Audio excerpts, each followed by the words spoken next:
വളക്കൂട്ടിടുമ്പോൾ ശ്രദ്ധിക്കാനുള്ള കാര്യങ്ങൾ വല്ലതും ഉണ്ടോ? ശ്രദ്ധിക്കേണ്ട വെച്ചാൽ നമ്മൾ ചിമ്പിലോട്ടോ കാര്യങ്ങളോ വീഴാണ്ട് നമുക്കൊരു ഒരടി മാറി അപ്പോഴാണ് നമുക്ക് നന്നായിട്ട് ഫീഡർ റൂട്ട്സ് കിട്ടുന്നത്.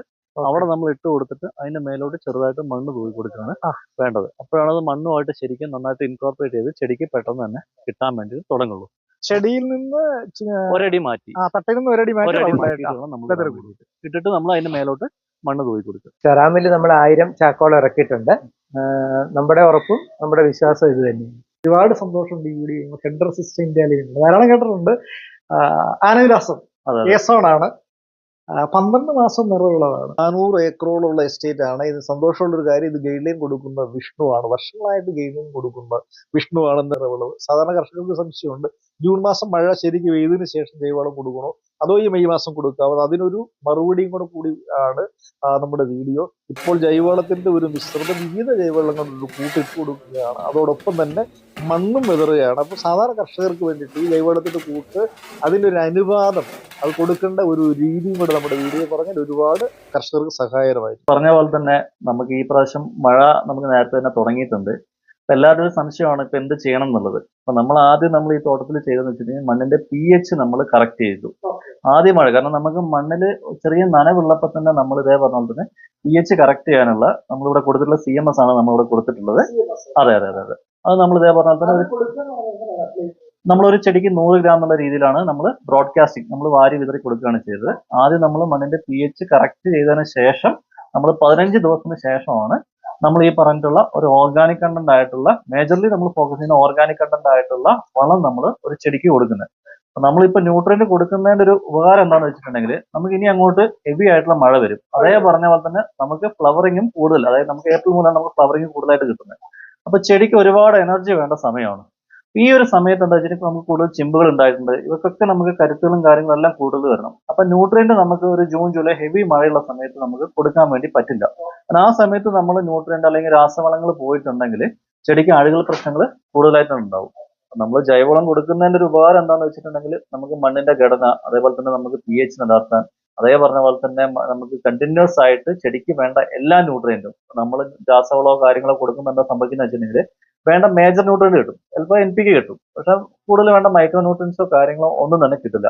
അപ്പൊ നമ്മൾ ഇവിടെ ചെയ്യുന്നതെന്ന് വെച്ചിട്ടുണ്ടെങ്കിൽ നമ്മൾ എല്ലാത്തിന്റെയും കൂടി മിക്സ് ആയിട്ട് ചെടിക്ക് എന്തൊക്കെയാണോ വേണ്ടത്, അതായത് നമുക്ക് ഒരു ഓർഗാനിക് കണ്ടന്റ് വേണ്ടതിനായിട്ടുള്ളത്, അതേ പറഞ്ഞ പോലെ തന്നെ മേജർ ന്യൂട്രിയന്റ് ആയിട്ടുള്ള NPK വേണ്ടത്, അതേ പറഞ്ഞ പോലെ തന്നെ ചെടിക്ക് വേണ്ടിയിട്ടുള്ള സിങ്ക്, മഗ്നീഷ്യം, ബോറോൺ സെപ്പറേറ്റ് ആയിട്ട്, അതേ പറഞ്ഞ പോലെ തന്നെ സ്ട്രെസ് കാര്യങ്ങളെല്ലാം മാറാൻ വേണ്ടിയിട്ടുള്ള സിലിക്ക, ഇങ്ങനെ എല്ലാത്തിന്റെയും കൂടി ഒരു മിക്സ് കൊടുക്കുന്നതിലൂടെ നമുക്ക് ചെടിയുടെ വേരിന്റെ വളർച്ച, മണ്ണിന്റെ ഘടന ഇതെല്ലാം ഇമ്പ്രൂവ് ചെയ്തുകൊണ്ട് തന്നെ മൊത്തത്തിൽ ചെടിയുടെ വളർച്ചയെ നമുക്ക് ത്രൂ ഔട്ട് ആയിട്ട് കണ്ടിന്യൂസ് കൊണ്ടുപോകാൻ വേണ്ടി നമുക്ക് അതോടൊപ്പം തന്നെ കാരണം നമുക്ക് ഒരുപാട് വേരുകൾ കൂടിയിട്ടുണ്ടെങ്കിൽ നമുക്ക് ഉറപ്പായിട്ടും നമുക്ക് ഈ പറഞ്ഞ പോലെ തന്നെ നമുക്ക് അഴുകലിന്റെ സാധ്യത ഒരുപാട് കുറയ്ക്കാൻ പറ്റും. അഴുകൽ, ഫിസരി ഇതെല്ലാം നമുക്ക് വേരിലൂടെയാണ് വരുന്നത്. വേരിന്റെ വളർച്ചകൾ കൂടുന്നതിനനുസരിച്ച് മണ്ണിൽ കിട്ടാതെ കിടക്കുന്ന ന്യൂട്രിയൻസ് മൊത്തം തന്നെ ചെടി വലിച്ചെടുക്കും. അതുമൂലം ചെടി കൂടുതൽ കരുത്താവും. അപ്പോ ഇത് പറയുന്നത് ഷിൻഡോ നമ്മൾ ഇതേ പറഞ്ഞ പോലെ തന്നെ എസ്റ്റേറ്റിന്റെ മാനേജറാണ് ഇവരെല്ലാം. അപ്പോൾ ഈ പറഞ്ഞ പോലെ തന്നെ ഇവര് കണ്ടിന്യൂസ് ആയിട്ട് നമ്മൾ സ്റ്റെറാമിലെല്ലാം ഉപയോഗിക്കുന്നതാണ്. അപ്പൊ ബാക്കി ഡീറ്റെയിൽസ് എല്ലാം എങ്ങനെയാണ് ഉപയോഗിക്കുന്നത്, ഒരു അനുപാതം അല്ലെങ്കിൽ ഒരു സമയം നമ്മൾ വർഷത്തിൽ 2 തവണ സ്റ്റെറാമിൽ കൊടുക്കും. ഒന്ന് സീസണിന്റെ തുടക്കത്തിലും പിന്നെ ഒരു സെപ്റ്റംബർ ഒക്ടോബർ ഒക്കെ ആകുന്ന സമയം എന്നോട് കൂട്ടി കൊടുക്കും. അതായത് സീസൺ തുടങ്ങുന്നത് ഇപ്പൊ നമ്മൾ കൊടുക്കുന്ന സീസൺ തുടങ്ങും. സീസൺ തുടങ്ങുന്ന സമയം കൂട്ടി കൊടുക്കും.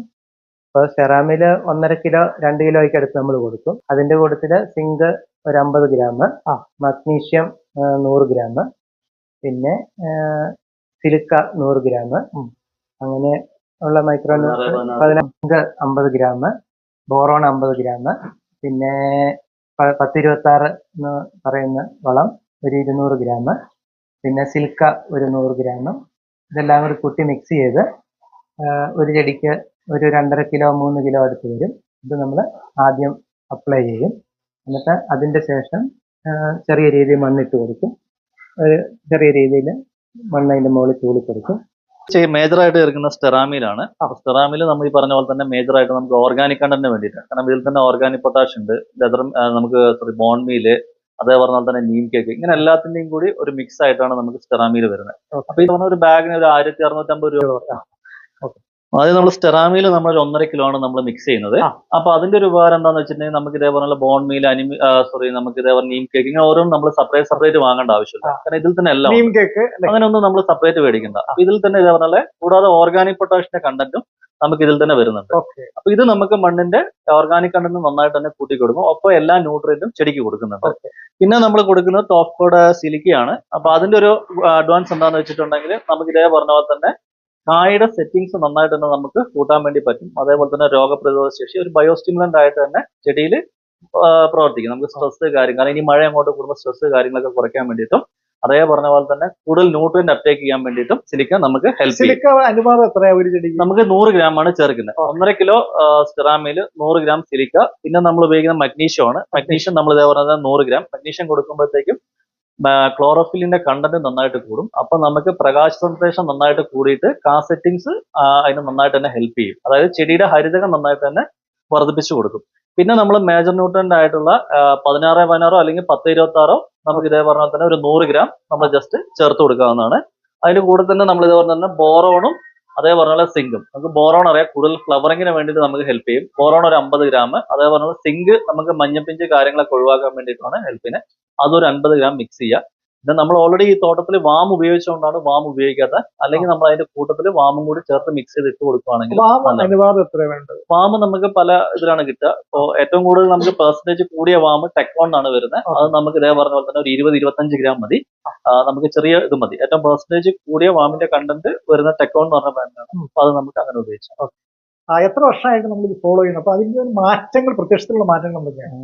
2 വർഷമായിട്ട് നമ്മൾ വിഷ്ണു സാറ് പറയുന്നതനുസരിച്ചാണ് തോട്ടത്തിലെ പണിയും കാര്യങ്ങളും പോയിക്കൊണ്ടിരിക്കുന്നത്. അപ്പം ആദ്യം വന്ന് പറഞ്ഞു കഴിഞ്ഞപ്പം നമുക്ക് കാവൊഴിച്ചിലൊക്കെ ഉണ്ടായിരുന്നു. അത് നമുക്ക് മാറിക്കിട്ടിയിട്ടുണ്ട്. ഇപ്പൊ നമുക്ക് കാ സെറ്റ് ആകുമായിരുന്നു. സെറ്റ് ആകുന്ന കായ പെട്ടെന്ന് മഞ്ഞപ്പിഞ്ച് പോലെ വന്ന് പൊഴിഞ്ഞു പോകും. ട്രോപ്പിക്കായിരുന്നു.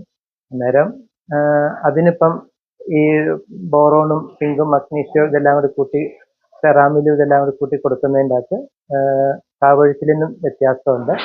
പിന്നെ ചെടി ഭയങ്കര ഹൈറ്റ് വെച്ച് ഒടിഞ്ഞു പോകുന്നൊരു സംവിധാനം ഉണ്ടായിരുന്നു കാറ്റത്തും മഴയത്തും. അപ്പൊ നാരുകട്ടി കുറവാണ്. അത് തന്നെ, നാരുകട്ടി കുറവാണ്. അപ്പൊ ഈ സിലിക്കയൊക്കെ ചേർത്ത് കൊടുക്കുന്നതുകൊണ്ട് അതിനും വേരിയേഷൻ വന്നിട്ടുണ്ട്. ഓക്കെ. പിന്നെ മണ്ണ് പെട്ടെന്ന് ഹാർഡ് ആകുമായിരുന്നു നമ്മുടെ ഇവിടെ. മഴയുള്ളപ്പോൾ പെട്ടെന്ന് ലൂസ് ആവുകയും മഴ നിന്ന് കഴിഞ്ഞ് കഴിയുമ്പോൾ പെട്ടെന്ന് ഹാർഡ് ആകുകയും, അതെ, തറഞ്ഞു പോകും. ഈ കണ്ടത്തിലൊക്കെ ഉണ്ടാകുന്നതാണ്. അതിനൊക്കെ നല്ല വേരിയേഷൻ വന്നിട്ടുണ്ട്. അതുകൊണ്ട് വേരിനും അങ്ങനെ വരുമ്പോൾ നേരത്തെ ഇങ്ങനെ ഈ മണ്ണ് ഹാർഡ് ആകുമ്പോൾ വേരിന് പെട്ടെന്ന് കംപ്ലൈന്റ് വരുമായിരുന്നു. അതിനെല്ലാം 2 വർഷത്തിൽ 2 തവണ കൊടുക്കുന്നതുകൊണ്ട് ഇതിനെല്ലാം നമുക്ക് അത്യാവശ്യം കൺട്രോൾ ആയി കിട്ടും. നമുക്ക് ഞാൻ ഈ പറഞ്ഞ പോലെ തന്നെ മണ്ണ് നമുക്ക് നന്നായിട്ട് തന്നെ റെഡി ആയി കിട്ടും. അതായത് മണ്ണിന്റെ ഘടന നന്നായിട്ട് മാറും, pH മാറും. നമ്മൾ ഈ ന്യൂട്രിയന്റ് അപ്ടേക്ക് ഞാൻ പല വീഡിയോയിലും പറഞ്ഞിട്ടുണ്ട്. നമ്മൾ ന്യൂട്രിയന്റ് അപ്ടേക്ക് കാര്യങ്ങളെല്ലാം നമുക്ക് പ്രോപ്പർ ആയിട്ട് നടക്കണം എന്നുണ്ടെങ്കിൽ മണ്ണിന്റെ pH, മണ്ണിന്റെ ഘടന, ഏലത്തിനെ സംബന്ധിച്ച് അതാണ് ഏറ്റവും ഇമ്പോർട്ടന്റ് ആയിട്ട് വലിയ കാര്യങ്ങളൊന്നുമല്ല. പിന്നെ നമുക്ക് രാസവളം മാത്രമായിട്ട് നമ്മൾ പോകുന്ന സമയത്ത് എന്താ പ്രശ്നം എന്ന് വെച്ചിട്ടുണ്ടെങ്കിൽ നമുക്ക് ന്യൂട്രിയൻസ് കിട്ടുമെങ്കിലും ആ മണ്ണിന്റെ ഘടന കാര്യങ്ങൾ pH എൻറ്റയർലി മാറ്റും. അപ്പൊ നമ്മൾ രാസവളത്തിന് നമ്മൾ കൂടുതലായിട്ട് തന്നെ നമ്മൾ ഡിപ്പെൻഡ് ചെയ്യാറില്ല. ഒരു ഓർഗാനിക് കണ്ടന്റ് പോകുമ്പോൾ എന്താണെന്നുള്ള ഗുണം എന്ന് വെച്ചാൽ നമുക്ക് സ്റ്റെറാമീൽ പോലുള്ള ഉപയോഗിക്കുമ്പോൾ എല്ലാ ന്യൂട്രിയന്റും ഒരേപോലെ കിട്ടും. അതുമൂലം ചെടി ത്രൂ ഔട്ട് ആയിട്ട് പച്ചപ്പ് കിട്ടും. നമുക്ക് കായലുണ്ടാവുന്ന ഫില്ലിംഗ്, അരിയെണ്ണം നമുക്ക് കൂടുതലായിട്ട് കിട്ടും. അതുമൂലം നമുക്ക് ബോൾഡ് കറക്റ്റ് ആവും. കായിന്റെ ഏലക്കയുടെ കളർ നന്നായിട്ട് തന്നെ മെച്ചപ്പെടും. ചിമ്പുകളുടെ എണ്ണം നമുക്ക് എപ്പോഴും കൂടുതലായിട്ട് കിട്ടും. ചെടിക്കൊരു ഒടിവോ കാര്യങ്ങളോ ഒന്നും തന്നെ ഉണ്ടാവുകയൊന്നുമില്ല. ക്ഷീണം എന്ന് പറയുന്ന സംഭവം നമുക്ക് വരില്ല. കാരണം ത്രൂ ഔട്ട് ആയിട്ട് നമുക്ക് ന്യൂട്രിയന്റ് കിട്ടുകയാണ്. കൂടാതെ നമുക്ക് മണ്ണൊന്നും ഹാർഡ് ആവുന്നില്ല. ഈ ഹാർഡ് ആവാത്തപ്പോൾ തന്നെ നമുക്ക് റൂട്ടിങ് ഭയങ്കര ഫാസ്റ്റ് ആയിട്ട് തന്നെ നടക്കും. ഫാസ്റ്റ് ആയിട്ട് നടക്കുമ്പോൾ ഒരുപാട് റൂട്ട്സ് ഉണ്ടാകുന്ന സമയത്ത് സിസേരിയം, ഫൈറ്റോഫ്തോറ അങ്ങനെയുള്ള രോഗങ്ങളെല്ലാം നമുക്ക് മണ്ണിലൂടെ വരുന്നത്. അതിനെല്ലാം കൺട്രോൾ ചെയ്യും. കാരണം നമുക്ക് ഹെൽത്തി ആയിട്ടുള്ള ഒരു ചെടീനെ നമുക്ക് ത്രൂ ഔട്ട് ഇയറിൽ കിട്ടും. അത് നമുക്ക് ത്രൂ ഔട്ട് ആയിട്ട് കായ എടുക്കാൻ നമുക്ക് പറ്റും. ചിമ്പുകളുടെ എണ്ണം കൂടുതലായിട്ട് മെച്ചപ്പെടും. പച്ചപ്പ് ഇങ്ങനെയുള്ള എല്ലാത്തിനുമായിട്ടും നമുക്ക് ഈ ഒരു ഓർഗാനിക് കണ്ടന്റ് ഇപ്പൊ കൊടുക്കും. നമുക്ക് 2 തവണ നമ്മൾ വർഷത്തിൽ കൊടുക്കണം. ഒന്നൊരു ഈ ഒരു സമയത്തും കൊടുക്കണം. ഈ ഒരു സമയം കഴിഞ്ഞ് മഴയെല്ലാം ഒതുങ്ങി ഒരു സെപ്റ്റംബർ ആകുമ്പോൾ നമ്മൾ ഒരു ഓർഗാനിക് കണ്ടന്റ് കൊടുക്കുകയാണെങ്കിൽ നമുക്ക് ത്രൂ ഔട്ട് ആയിട്ട് ഈൽഡും കാര്യങ്ങളും കിട്ടും. ചെടിയും നല്ല മെച്ചപ്പെട്ട് തന്നെയായിരിക്കും ഉണ്ടാവുക.